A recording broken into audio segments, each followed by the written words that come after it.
side preference. And for when we want to talk, pardon? For when you do like a question part, you can just reach right and grab this one and then unmute it so people know. So unless you want to come up and like. Yes, since the thing for Elizabeth was not till 2, it's completely different than the service. That gives me a different sense of what the timing should be. Yeah, but.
Not yet.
Good morning.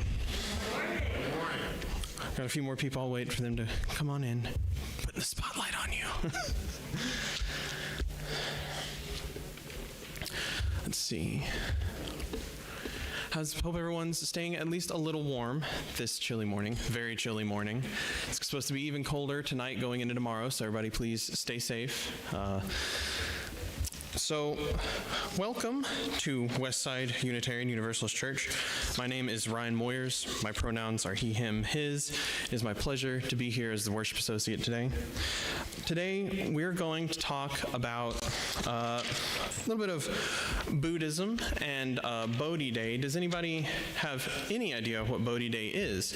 Show of hands. Don't worry about it if you don't. Just this past Monday, December 8th is when it is celebrated, unless you're following lunar calendars. It commemorates the day Siddartha Gautama, the Buddha, achieved enlightenment under the Bodhi tree, marking the moment he became the Buddha, meaning the awakened one. understanding the root of suffering and the path to liberation, which led to the core tenets of Buddhism that we'll kind of have a little bit of a discussion about today. It is observed with meditation, the holiday is, meditation, studying the Dharma, and symbolic acts such as lighting lanterns to signify sharing the light of enlightenment with the world. As the story goes, just in case, it's a very rather short story with a lot to it. Siddartha Gautama sat under a pipal or Bodhi tree, resolving not to rise from his spot until he received spiritual and mental awakening. With this awakening came an understanding of the nature of suffering, where it comes from, and the path people must take as a whole to end it. These revelations became the format for Buddhist teachings and continue in its practice even to today. But before we get into anything about it, we have normal announcements. So, of course, the most important one is our memorial for Westside member Elizabeth Corbett is today at 2 p.m. So we hope all of you will be there for that, if you can be. And then a reminder of next week's service is our winter solstice spiral celebration. We'll have a service about that, and then Earth Church will have a separate type of celebration that you are welcome to participate in starting at 1:30 that day. And we have a couple more announcements from Anne and Carol.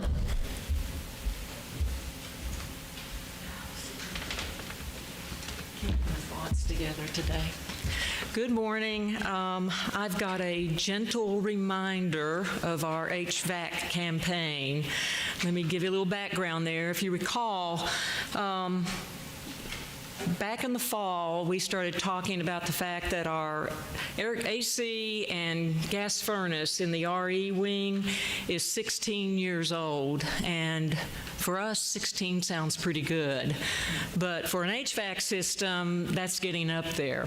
And so Craig Brandt, who has now moved to Raleigh, one of the things he did, he made a very good deal with Home Federal for a $35,000 loan. And I say good deal because there's always interest, but the way they worded it to Craig, the board was satisfied with it. At the same time, the finance committee, some of you may have been there, after service, we did an anonymous survey asking if we were to ask for money instead of getting a loan, what could you provide? And the people there that handed back the anonymous slip of paper was close to $28,000, which was great news, and we decided let's not pursue the $35,000 loan. Excuse me. So that's how we are to where we are today, with 6 weeks to go. And I don't have an update today, but we were $18,000 or a little bit over last week. I was going to ask Shirley, and I don't see her. So we were around 18,000, which is like halfway with 6 weeks to go. That's pretty good. But I just want to remind you, if you can, to contribute in these last 6 weeks. If you are of an age and have an IRA that you need to take the required distribution out of, and you haven't, it's time to do something with that before the end of December, because any money you have there is going to be taxed, right? So please consider that. And I think that covers everything for a gentle reminder. Thank you. Alice? Who's taking up the donations? Oh, here we go. You can write a check and put it into our box back there, and down in that memo it says HVAC. We've raised 18 already, or we need? We've raised 18. We've raised about 18,000. Every Sunday we get a little bit more, so I bet we're going to be above that by the end of this day. So. Until when? No, January. What's the last day of January? 30 or 31st? Yeah. Okay, that's better. Good questions.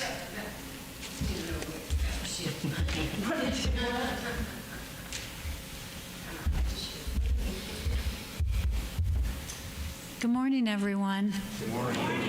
It's good to see you all today. I'm Reverend Carol Bedeau. I'm privileged to serve here as minister. I want to make an announcement about Christmas Eve. And I also just want to say hi to our virtual attendees. Great to have you here as well with us. If you're not physically in the room, you're still part of this community. So one of the things that we do during the holiday season is we refill what we call our minister's discretionary fund.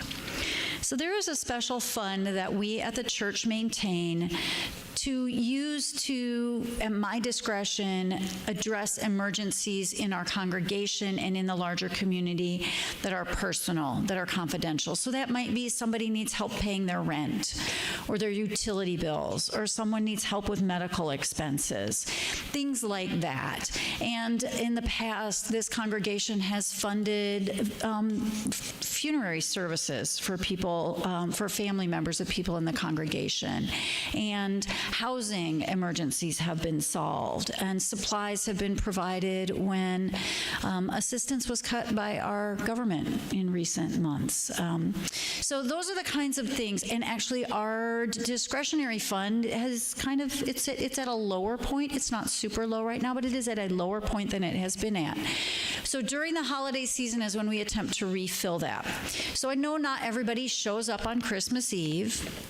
On Christmas Eve, we actually do the old-fashioned traditional thing of passing a plate. Okay? Just because it's traditional. And this year we're going to probably do a little bit of a special ritual around that. That if you plan to attend the Christmas Eve service, it's a good day to stick an extra $5 in your pocket, or $1 or a quarter or a good wish or whatever you choose to stick in your pocket to put in the plate. That will go into the discretionary fund to be used through the remainder of the next year, through the church year, for those kinds of needs in the community. If you will not be here for that, or you would prefer to make a donation to that fund in a different way, you can do that in all sorts of ways. You can write a check and write minister's discretionary on it and stick it in the box. You can give it to me directly. You can mail it to the church marked discretionary fund. You can donate online. You can go to our online donation site, and you can there's an option that you can click that says minister's discretionary fund. So I just want to invite us all. I know it's a season of giving, and I know everybody might feel a little tapped by all the different options to give. This is a good time to remind you all about the discretionary fund. You can donate to it at any time during the year. And I want to thank you all for the ways that you have done that and that you have supported this community and continue to support the community. Thanks.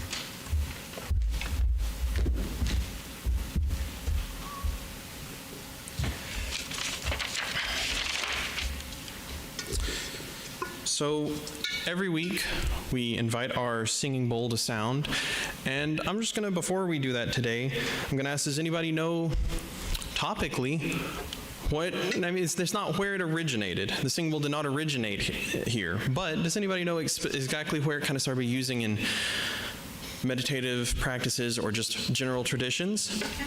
And yes, especially in Nepalese and Tibetan communities, especially Buddhist communities. Topical. So as we invite the singing bowl to sound today, please, just kind of take a moment to center yourself and think about these things and, the wisdom of thousands and thousands of years.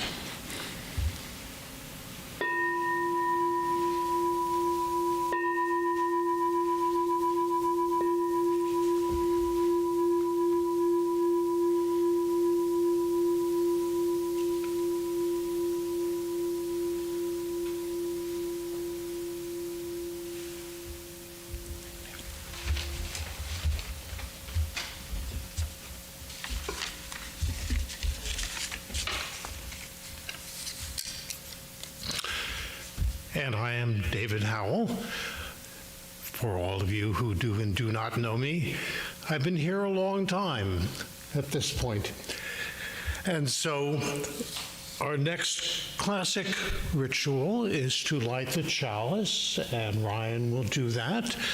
and I always enjoy looking for something to read. And since we're going to be talking about Buddhism and Buddhist morality and Buddhist judgment, I've just looked up online and found the following story.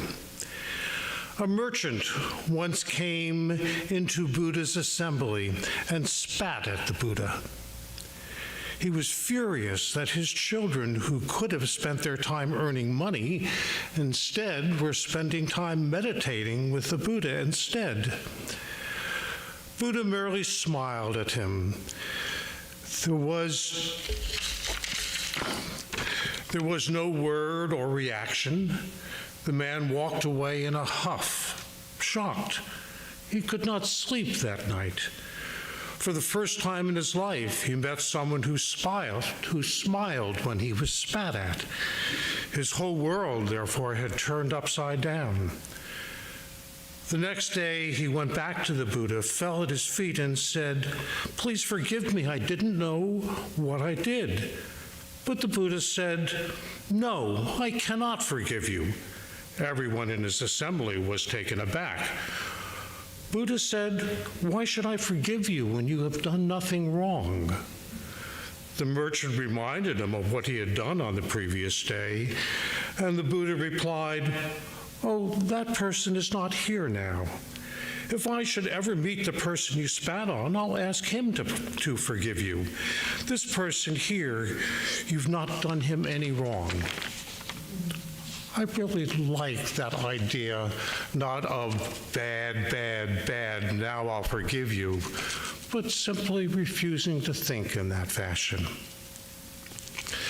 The other part of the chalice lighting seemed to us incredibly appropriate for today, and that is 2 candles, one for a particular special thing that's happened to us that is good, and one for a particularly special thing that's happened in the world which can only be viewed as deeply undesirable.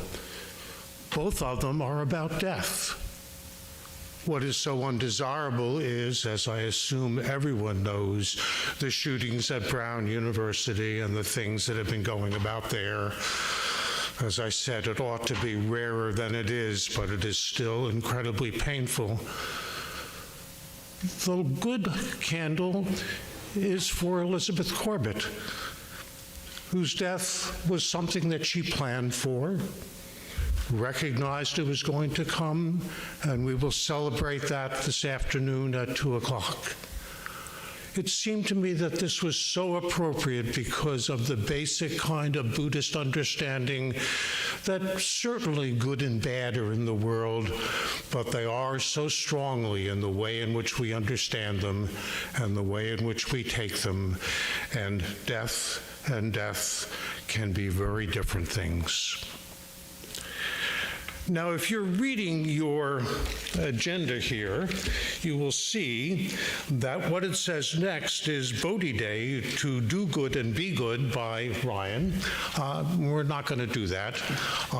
It is not, by the way, Brad's fault at all. He simply put in the agenda what he was given, but we are not all that organized. Brian and I are not anyway, and so therefore we went to a slightly different schedule. So here's the way it worked. When Ryan wanted to do this sermon, this talk on Buddhism, he and then Reverend Carol, since I spent a quarter of a century teaching religious studies and comparative religion, asked me if I would do a little background on Buddhism, which I am certainly happy to do. One of the problems, of course, is since you are not going to be sitting here until 2 o'clock this afternoon, how can I talk about Buddhism in any way that will be at least at all informative, and then Ryan do what he's going to do, and then he and I will talk together a little bit, and if somebody wishes to stand up or stick up their hand or whatever, you can engage in this kind of communication as well. But that's a lot of stuff to do. do. And so I went about trying to figure out how to tell you something about classical Buddhism that will take a reasonable amount of time. The story goes like this. After Siddartha Gautama became the Buddha, became the awakened one, he believed that part of what he should do was to go out and talk about what he had learned, recognizing fully that the kind of learning and the kind of understanding here is so much a matter of the internal understanding that people get when they have the same kinds of experiences, but still one can talk about it, and talking about it is a helpful way to begin, and that's simply what I intend to do. And classically, traditionally, whether it historically ever happened or not, the first thing he did was to give a sermon on the Four Noble Truths. That phrase, the Four Noble Truths, what an off-putting kind of phrase that is. These are the noble ones. There are ordinary truths, but these are the noble truths. What was intended by this? These are the kinds of understanding that you begin to have and want to have and need to have in order to be able to lead a life that will lead finally to your own awakening and your own understanding. The Buddha never thought that he was the only awakened person, but he did realize that he was going to be talking to lots of people. And so he then summarized this, and I will summarize it far more, into the Four Noble Truths. The first one is, all life is suffering. Really? Really? All life is suffering? I remember I said that to a student one time. She said, why in the world should we learn about that everything is suffering? And so, of course, you're kind of driven to have some kind of further understanding. It doesn't mean every moment is miserable. It doesn't mean that as long as you understand what's going on, you just are all the time. But you do begin to understand that the pleasant things pass. They are not permanent, that they come and then they go. And what you need underneath this curious metaphor, what you need underneath this is some kind of state of mind and some kind of community and some kind of beginning understanding of what it's like to be an awakened person, in which you can see the impermanence of that. Shifting off momentarily from the Four Noble Truths, the Buddha said there are three fundamental facts about reality. One, it's suffering. Two, it's impermanent. And three, there is no person. Now, I could obviously spend ages and ages talking about that. But you are not the personality that you have. This is something you have to deal with. But somehow, when you recognize your impermanence, somehow when you recognize that good things are followed by bad things, then you want to get to a state, or you are inclined toward a state in which some kind, and it's probably going to have to be a very different kind of a good way of being, which has all kinds of properties to it, will be possible for you. And so the obvious question to ask intellectually is, so where does this suffering come from? And the answer that is given in the second noble truth is, all suffering arises from desire. That's the usual translation. From attachment, from thirst. I need this, I need this, I need this. I cannot be what I want to be. I can't have the life I want to have unless I have this. Can you feel how this makes you stuck? The world is not always going to turn out like that. And you will soon begin to realize that not only is it going to, you really know that it's going to. And even if you're feeling really good and really joyful at the moment, that kind of joyfulness will probably pass. And it's being stuck to things that makes it difficult to be able to get to an awakened state. And then the third noble truth is, but this thirst, this attachment, this need, this being trapped can be ended. Do you see why these are noble truths? You can begin to live differently and be differently and have a different appreciation. These come from the basic nature of the world, but they're things that you have to do yourself. Little kind of shift here again. When the Buddha was asked what he could leave in his life, and he said, well, the teaching. I have some things in words that you will gradually become to understand. But he also thought he had to set up communities. When you think about what can we do, the we is partly what I can do from the strengths inside myself, what kind of powers I have. I fix this, and I that I barely know can fix this.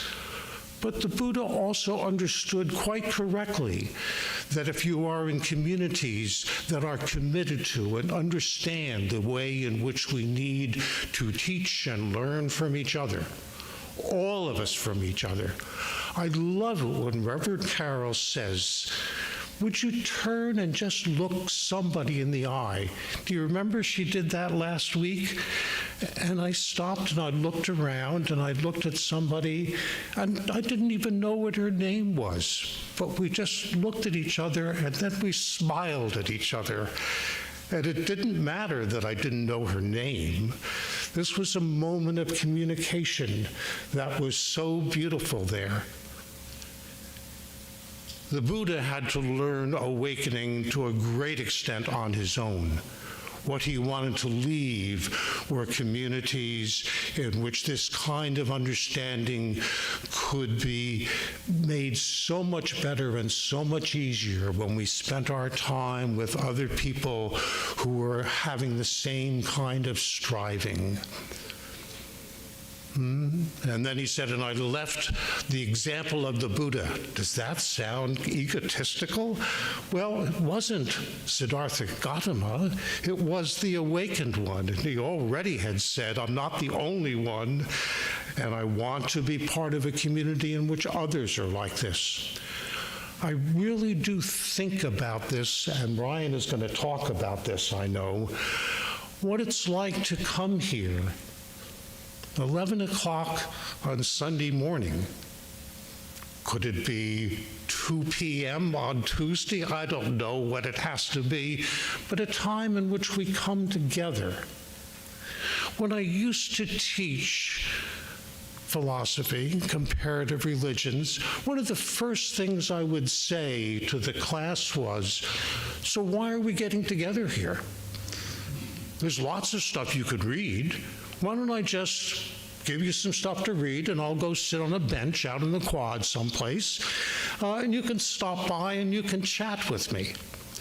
What's the point of us all getting together at the same place and the same time? And I think that is a really important question. None of them had an answer, by the way, other than maybe it's more efficient if I'm going to tell them lots of things to do it at one place and one time, but I could just tell them what to read and they could read it themselves. I was, as the phrase goes, unchurched for a half a century. And then almost kind of by accident, I ended up coming here. And I realized there were a bunch of interesting and smart and nice people here. This might be a nice place to be. And it came more like that. I also met my wife here, which was also a nice thing. So I got some kind of benefit from it as well. Some other kind of benefit. I try to think, what can I do the next time we're together that is the sort of thing that only we can do together? How we listen to and respond to the singing bowl. How we listen to and respond to what some people say. How we talk with each other as the service continues over coffee and conversation. It's not like, okay, church is done, now let's get back to other stuff. And what a valuable thing that is, and I had no idea how much I missed it until I partook in it. So we have, life is suffering in that it's temporary, it's not permanent, it's not firmly kind of rooted. This arises from being stuck with certain things that we think we have, but we can end this stuckedness. We can somehow come to someplace else. And then the fourth noble truth is the Eightfold Path, the ways in which we can go about. And Ryan will be talking about those kinds of things. They're really pretty straightforward. They are, to take at least as a possibility, here are some beliefs which are true. Here's the kind of attitude toward, I am committed to this. These are the kinds of things that I say. I am pretty sure everybody here knows the classic Judeo-Christian kind of to not use words to harm other people. The Buddha held this much more strongly. He believed, as I believe, I was a teacher for a long time, how could I not believe that words are valuable and conversation is valuable? And if it is, you can use it for your own well-being and other people. Do not use words to harm others. Do not use words to put yourself above other people. Do not use words to be able to divide us into the good people and bad people, and so on. Lots of ways in which you can use words. And all the kinds of actions. Do not kill, do not steal. You all read the Ten Commandments, you know those. Those are the biggies, but there are lots of ways. And when one begins to feel what it's like to live according to the Noble Truths, then maybe those will change. And so you talk about it, and you think about it, and you do it together. And Ryan, I know, will have some more stuff to say about that. To have a kind of work which is useful work. Elizabeth Corbett is a beautiful example of that, for someone who used her profession to make the world a better place. And she took that seriously. What a wonderful thing to celebrate. And endless good novels about people who realize that they are in a kind of occupation that at best is neutral, doesn't really do much good at all. And good novels are, so what do I do now? What do I do now? Well, you can do it until you retire, and we know people who do that. What else do I do? How do you figure that out? Who do you talk with?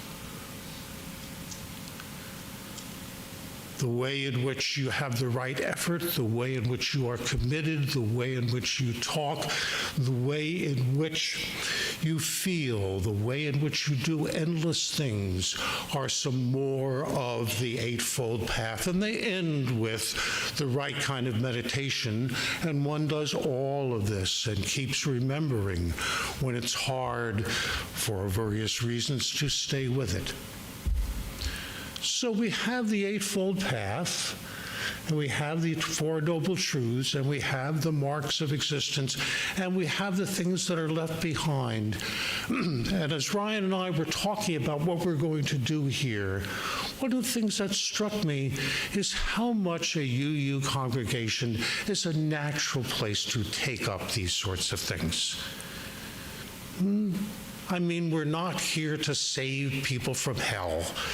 Hardly anybody thinks that that's our purpose. Unless, of course, hell becomes more metaphorical than it is someplace with either freezing ice if you live far north or terrible kinds of heat if you live far south, and so on. There are all kinds of hells, and to understand what a hell is like. This just occurred to me, and I will say it, and then I will sit down. Good novels in which the protagonist suddenly realizes they are in hell. And what do you do now? Well, what I'm going to do is sit down, and we will go on to the next part of our agenda.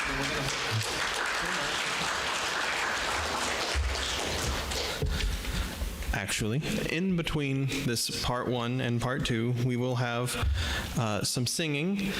The song Filled with Loving Kindness. It's in our hymnals, but it will be up on the screen. Sing if you wish, or just listen to the words and think about them if you want to, or just enjoy the moment. If you're in the choir, would you be so kind as to come sing in front so that we have a little bit of leading? Okay. But I gotta figure where to sing the words. We can get you a hymnal. We can adapt.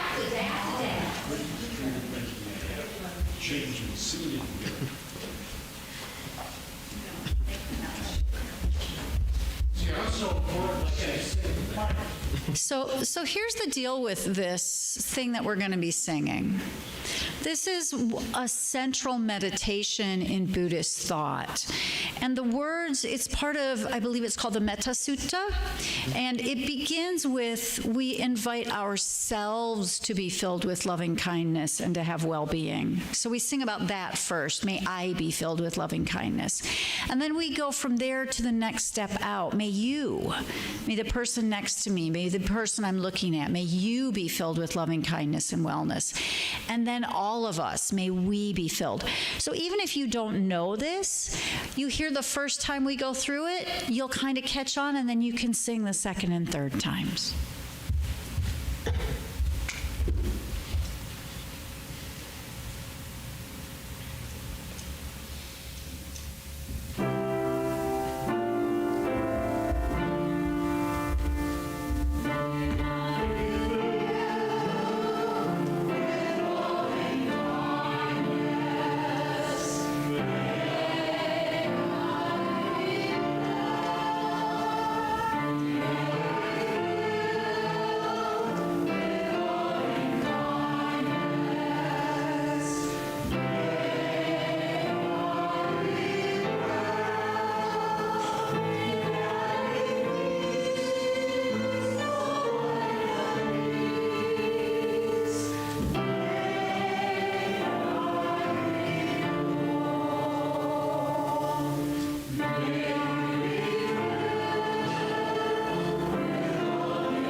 Thank you for that. So, our our second part of this is we talk a little bit about the 101, your intro lecture, as it were. There's a lot of things then that you hear that and you're like, okay, that's Buddhism. What does that matter to me? I am not Buddhist. Or maybe you're curious, it's like, I want to do that, but I am not Buddhist. So there's a lot of ways we can emulate this in our daily lives. It's not just through acts, but first and foremost, the easiest to do is the way, part of devotionary practice for a Buddhist, or devotionary or not, just in general practice, is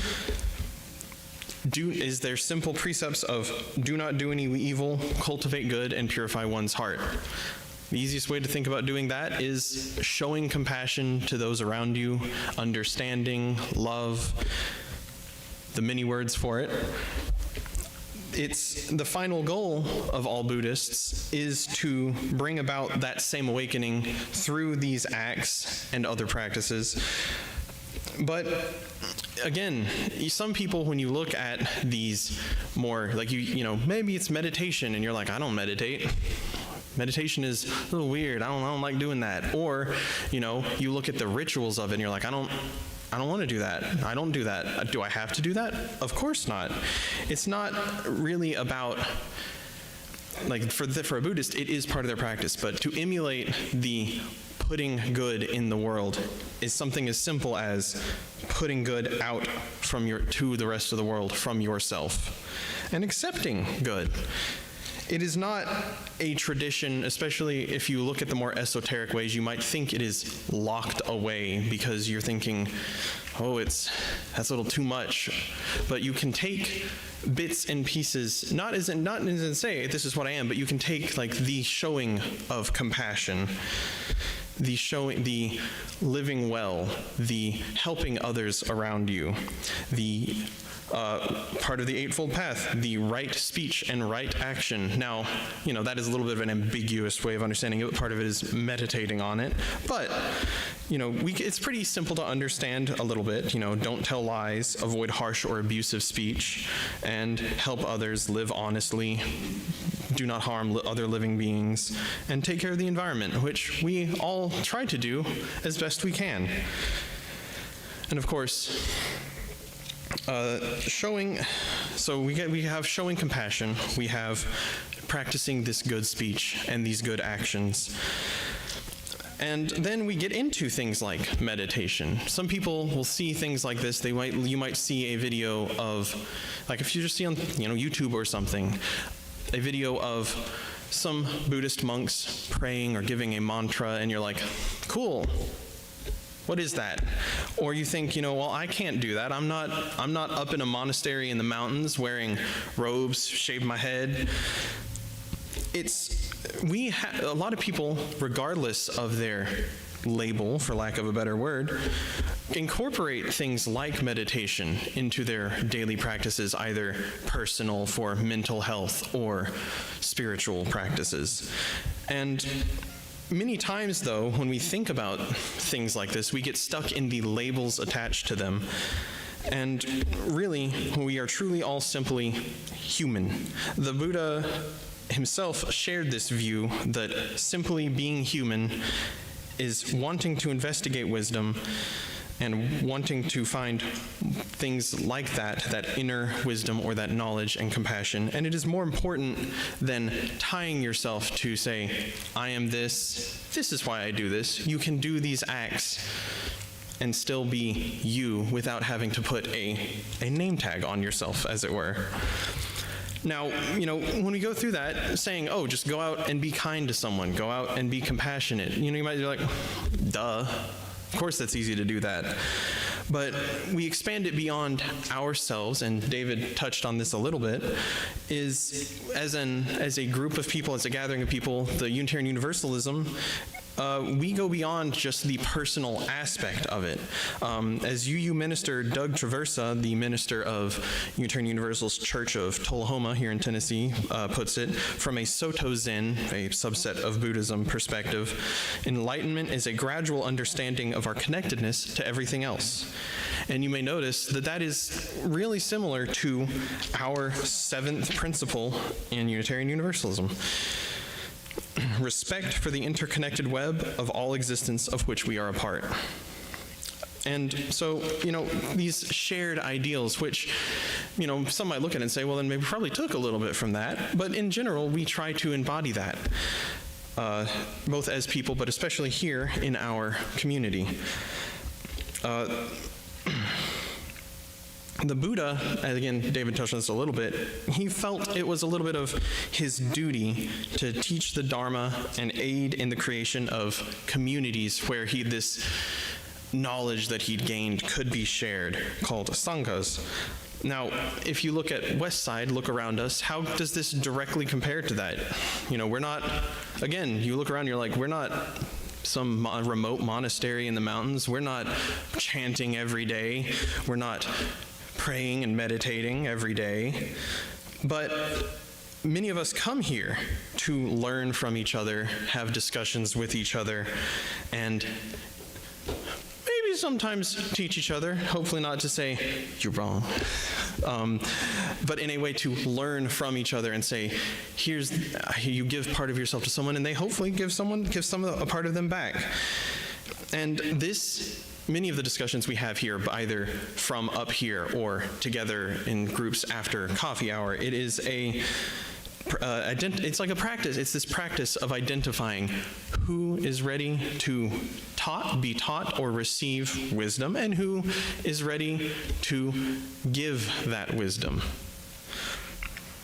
In many ways, we come here together not to be told what to do or what to believe, but rather we come here with a spirit of having open hearts and these discussions, which again mirror these Buddhist teachings of ideals about not talking at someone, not telling them this is what you need to believe or this is what you need to do. Yes, they have their Four Noble Truths, their Eightfold Path, but it is more sharing the wisdom and giving tools to let people either identify what they're trying to identify in themselves personally, or to experience and grow doing what feels potentially natural. And David? Are you ready then? Why don't you sit down over there?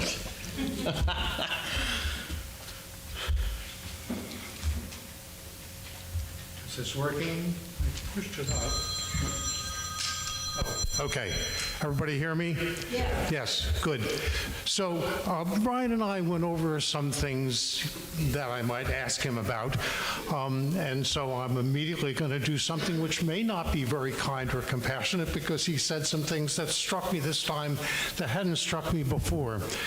I think I heard you say, Brian, that it's in some ways fairly easy to be a good person. And when I heard that, what I was struck by are the incredible variety of ways that it's so hard to be. I can't figure it out, or it is just so emotionally difficult for me, or. And anybody who would like to stick their hand up, you're a member of the congregation, Carol, you can stick your hand up too if you would like to, who has some thoughts on this.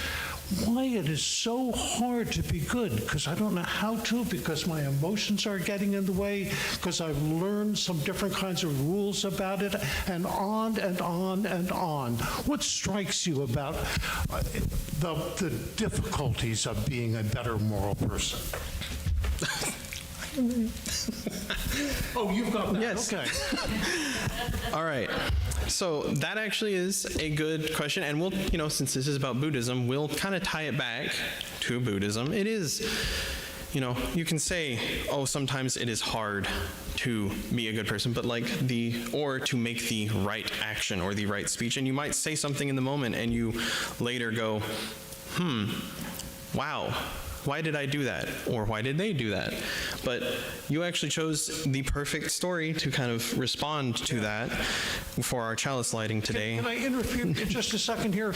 Yeah, but that story that I picked out, if somebody is a good businessman and they want their son to be a good businessman, and they go to spend their time meditating instead of learning how to be a good businessman, it was quite proper for him, in a way, to be upset about that. What the hell do you think you're doing? It's my son, after all. And so it's not difficult because he is corrupt or bad or mean. It's difficult because he has to think again about something that's fairly fundamental. All right. Now, another thing that actually David brought up with me right before today was, I said there at the end, rather than telling people, talking at people to go out and be compassionate, especially when it comes to Buddhism, but we like to believe this just in general, it is almost natural to go out and show compassion and care to others. And part of this is cultivating the way you feel natural about doing it. We like to say, some people, maybe they wake up in the morning and they decide to go out and be cruel or angry at the world. But again, tying back to Buddhism, Buddha really firmly believed that every day was a chance to change that impermanence. You come out the next day, and then it's your nature that day is you learn more and more to be kind and compassionate. We have probably one more. Go ahead. No, you want. Do you have any more? You want another question? Sure. Okay.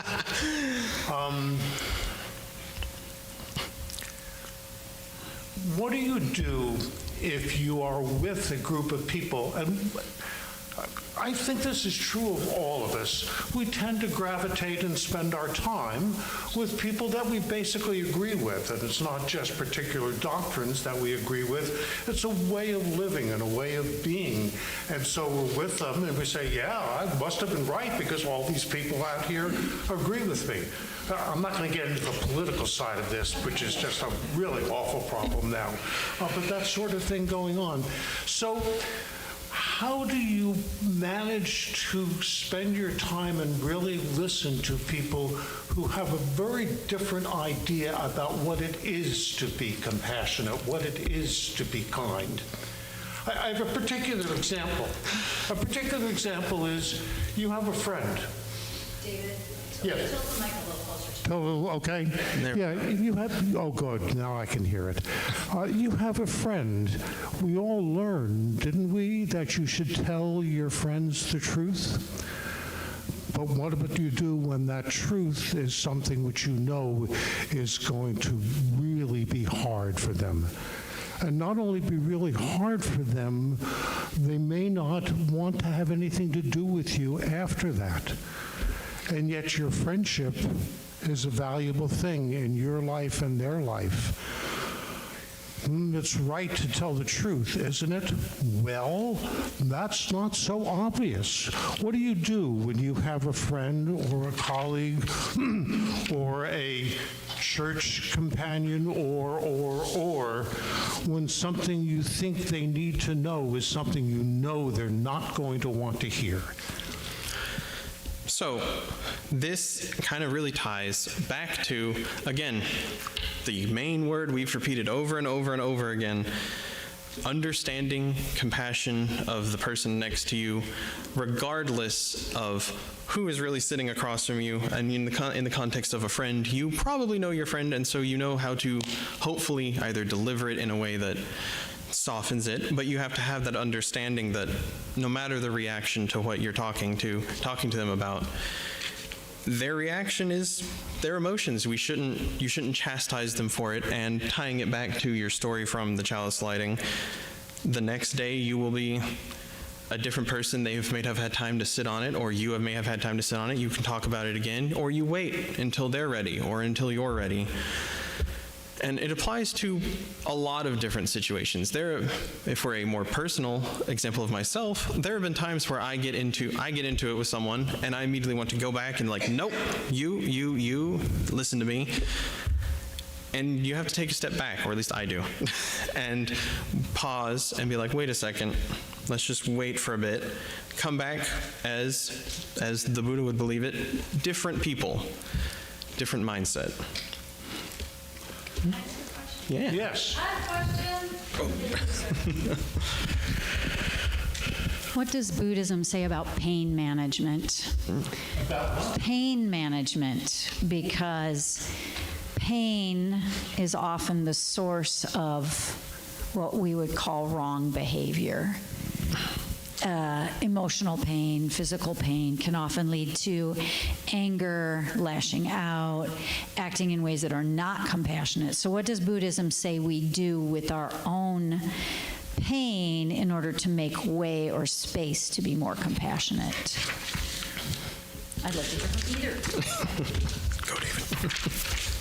I'm passing this on to you, Ryan, Okay. because I don't have any. I can say one thing.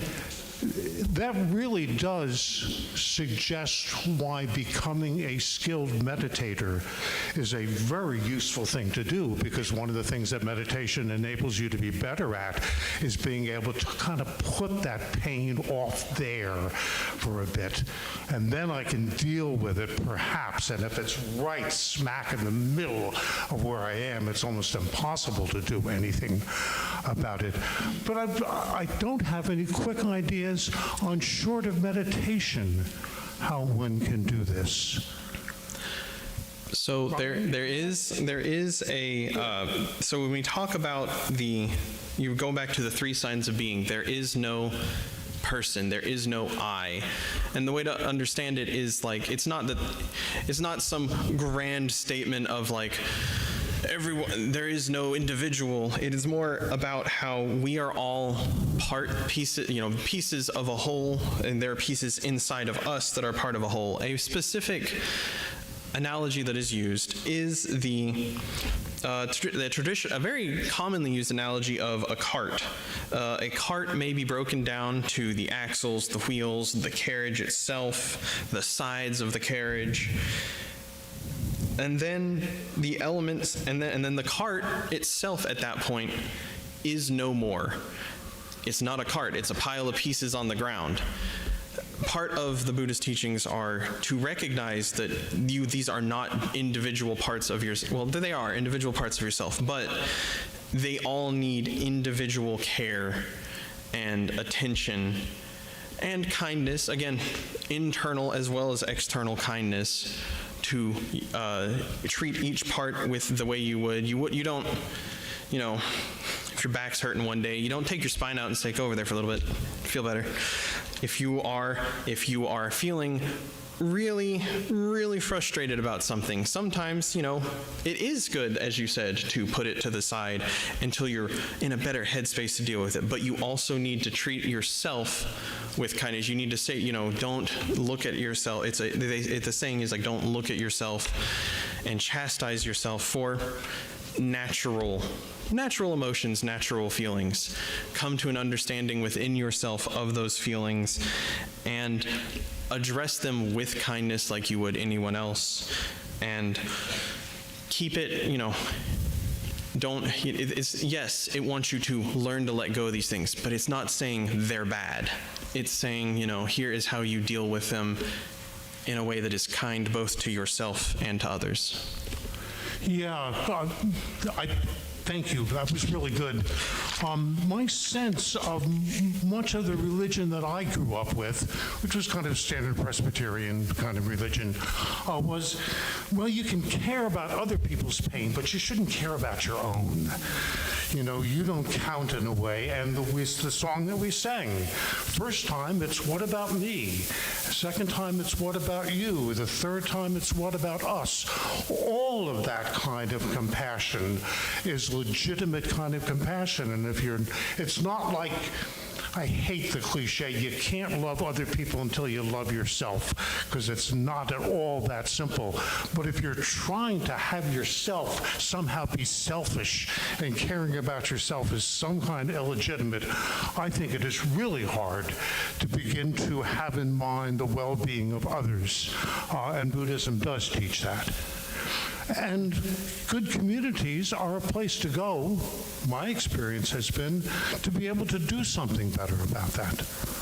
I remember the sermon you gave, Carol, about, being a farmer can really be hard. And it's not like you were complaining about it. You were just saying, I need to look realistically and honestly at the world that I live in. And I thought, what I took from it was, yeah, that's a very good advice. I'm not a farmer, but there are other things about the world that I'm in that are hard to do. And it's okay to accept that. All right. Any other questions and comments and thoughts from you? I can pass this around.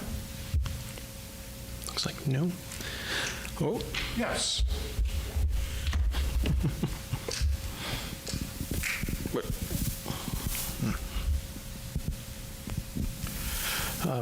When I think of this talk about compassion and meditation and trying to everybody basically love each other, I like the idea, but it seems unrealistic to me in this sense. I'm always reminded of this aphorism that it's always it's wonderful to talk about the wonders of vegetarianism, but as long as wolves are of a different mindset, you got to be careful. And the world is full of different communities of people that have very vastly different ways of existing in the world, and it seems to me that the Buddhist ideas work fine within a community where everybody is basically or largely on the same page to start with. But if the community next door, think Russia next to Ukraine, if the wolves are at the door and you're meditating and trying to treat them with compassion and they're trying to kill you, it's not going to work very well. So that's kind of sums up my problem with the whole concept of Buddhism. It seems to be fine within a community where everybody's sort of on the same page to start with. But if the neighboring community is trying to kill you or is on a very different page, I don't see how it works. There's a just not to like say, oh, because there is a long history of actually that exact thing being discussed, but I don't think we have enough time to really go into all of it. But it has been a long-running discussion in the tradition as a whole. Like, what do we do when we are being either physically attacked or otherwise? And you are not really alone. Even in Buddhism itself, there is a long history of discussion and debate in the various communities of it, asking that same question. There's a lot of, I don't know if we could go through everything about how that has gone, but it is actually, I believe, a good thing that you brought that up, because that is a discussion that has been long-standing there. Yeah, I just want to say also that Buddhism is pretty optimistic. Optimistic in the sense that it does tend to hold that we are happiest when we are living in a mutually beneficial kind of thing. And those, no names are necessary here, who seem to take the greatest pleasure just from causing other people pain or having power over other people, are not very happy people. The thing about the impermanence of that, as soon as that power leaves, and then they are stuck again, and then the circle goes around. Whether that optimism is legitimate is a fundamental question to raise. Stefan had his hand up. Nope. Okay. Short comment. The Christian community promotes the idea, when faced with violence, turn the other cheek. And I am so struck through this whole conversation of the great similarities between the wisdom of Buddhism and the wisdom of Christianity, how they are the same, which makes me think that great minds come to the same conclusions. Yeah, I'd have no idea what to say about that. We have one more. You don't want to go through everything. How about going through one? One of what? The discussion a few minutes ago was, what do you do if you have discord all around you, wolves at the door and all that? And you said, I don't want to go into all of this. It's been discussed and so. And I asked, okay, don't go into all of it. Go into one. Answer. I'm going to have to Google it real quick. All right. Carol has an answer. So the question here was, can we have one example of how this discussion of what to do if there are wolves at the door? So on this question, I like to think about His Holiness the Dalai Lama, right? So His Holiness the Dalai Lama can't go home. He is the head of the Tibetan Buddhist tradition. His country has been conquered, basically. Many of his practitioners, monks and nuns, have been murdered and massacred and tortured. So he is the prime example of prime voice on this question. And I think that one of the things I take from his teaching is being loving and compassionate does not require not setting boundaries. It does not. You can be loving and compassionate and still set boundaries. You can be loving and compassionate and still be an activist for justice.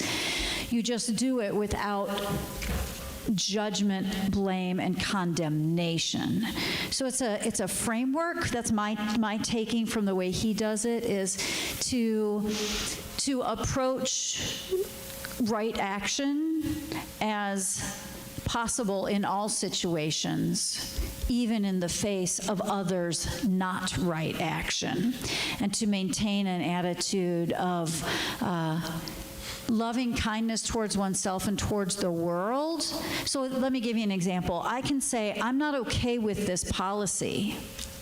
I'm going to advocate for a change of policy, and I can do that with a loving, centered presence rather than with hatred, rage, blame, and condemnation. I don't have to say, well, those people are idiots. Those people are stupid. They shouldn't do that. I hate them. I do not have to use rage. We've talked about this before. Rage and hatred do not have to be the fuel for our action. Love for the good rather than hatred for the bad can be fuel for right action. And that's what I take from His Holiness the Dalai Lama. All right. Okay. One more. One more. Good, I get a chance to run around. I think this might be tagging onto some of what Carol is saying. So at the very beginning, you were describing the noble truths, and one of them, the one that I think you focused on the most, kind of goes against how I think I'm wired, and that was the truth, the noble truth of suffering. And you put it in a context of we have suffering. There are positive things that come and go, but the suffering is always there. And the part that I find difficult to embrace is, well, why can't it be focused on the good, and that the suffering comes and goes, and the truth is that there is good, and the truth is that there are, things we can do to continue making things good. So that's kind of, I find that difficult to embrace. I agree. One more. I just want to say, I need to think about that one, which is the most important thing I get out of something like this. Here's something that I hadn't thought about thinking about. I may not need a microphone. Does that work? You do for the online people. Yeah. My name is Bruce Corbett. My daughter, Elizabeth, was part of this church, a good part of this church for so many years. And I would like to thank the church and the organization of the people here for a wonderful symbiotic relationship of support and social justice for the community and for each other and for the world. And I know Elizabeth is grateful for this relationship, and so am I. So thank you very much, one and all.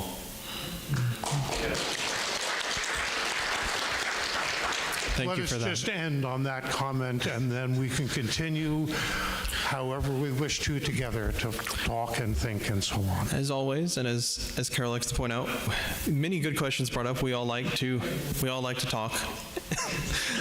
So, there's a good tie-in. We said the word a bunch today. Compassion, and one way to show that one way to embody that is to show it to the community. So, as always, here's our justice and generosity. Our partner for this quarter, for at least till the end of this month, is that correct? Yeah. Is Mobile Meals, and Carrie Keeling is coming up with just a few more reminders, or last minute things about it. Hi. First off, I just want to thank everyone for all of the generous gifts that have been given for the holiday gift drive for the seniors. I think they're going to have a great Christmas this year. We're very excited. So today was kind of the last day I was taking gifts for that, and we just ended up with a lot, and I was blown away by your guys' support as always. One other thing that we are doing this week is wrapping all of these gifts for the seniors. So Sherry Smith and the Justice and Generosity team are organizing a group from Westside to come over on October 17th, or December 17th, I don't know when. Sorry.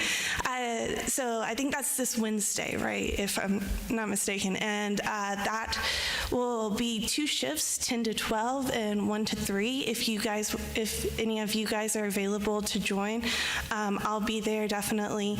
There's a sign-up sheet in the back, and I'll email if you're interested, I'll email you more details about how to join and help us with wrapping all of these wonderful gifts. It'll be at the Office of Aging. I'll give you the address. I'll email out the address to everyone if you sign up on that sheet in the back. And, all right, yeah, thanks. All right, here's where Carol would normally say this, but it's my turn this time. Stand if you wish. You may hold hands either with yourself or with your neighbor, however you feel comfortable. Our little closing today is again, all about Buddhism. We're our 4 immeasurables of Buddhism. So look around at everyone around you. Think about this community here and the teachings and wisdom we share with each other all the time. And we'll go ahead. May all sentient beings have happiness and the causes of happiness. May all beings be free of suffering and the cause of suffering. May all beings not be separated from the happiness that is free from suffering. May all beings abide in equanimity, free from bias, attachment, and anger. Go in peace and have a good week.